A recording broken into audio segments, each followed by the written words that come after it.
Alors, bonjour. Je suis désolé de faire ma présentation en français parce que si je parlais en anglais, ce serait comme une salade de fruits. Là. Ça goûte bon, mais on comprend rien. Alors, voilà.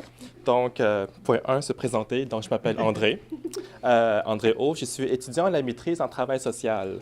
Et mes intérêts, c'est les enjeux interculturels, en particulier les conflits identitaires dans un contexte social où il y a une très grande diversité et mixité culturelle. Alors, voilà.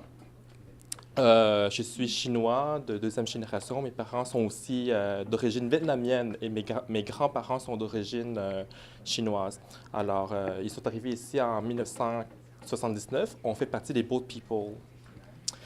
Quand j'étais très, très jeune, voire même maintenant, mon père, pour me corriger d'un comportement indésirable, par exemple avoir des mauvaises notes, euh, il disait ça, c'est une banane. Tu es une banane. Tu es jaune de l'extérieur et tu es blanc de l'intérieur parce que tu as des mauvaises notes.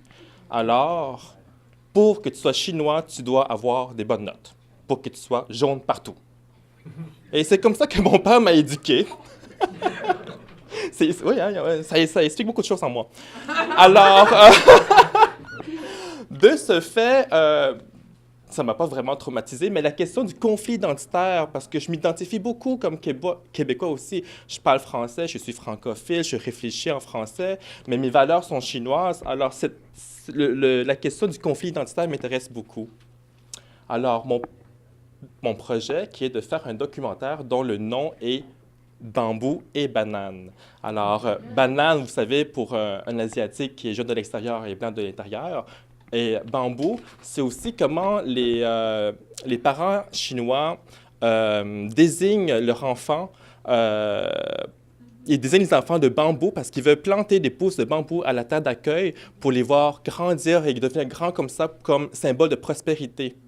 Alors, quand tu n'es pas un pouce de bambou, mais tu es une banane. Tu n'es pas prospère, tu es un petit fruit comme ça, jaune et mûr. Voilà. Alors, point 3, projet documentaire, oui, c'est bon. Mon projet consiste en deux volets. Le premier volet, c'est de permettre aux participants d'avoir un espace où ils puissent avoir un temps de réflexion sur la question identitaire. Et dans ce processus qui va durer environ 6 à 9 mois, dépendamment de la rapidité du projet, c'est qu'ils puissent vraiment parler du parcours migratoire, parler de l'histoire familiale, ainsi des valeurs qu'ils ont été transmises. Et ils vont pouvoir aussi témoigner comment ils construisent leur identité dans un contexte culturel très, très, très diversifié.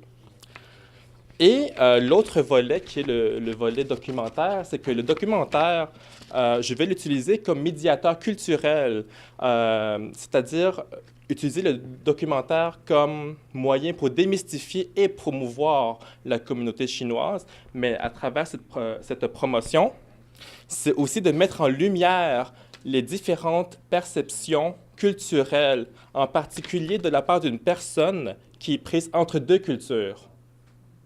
Alors, c'est ça la particularité de mon projet. Donc, voilà, c'est pas mal ça. Si vous avez des questions sur la méthodologie ou encore les impacts que je prévois avoir au niveau de la santé, au niveau des enjeux interculturels, n'hésitez pas à me poser des questions. Merci. Merci.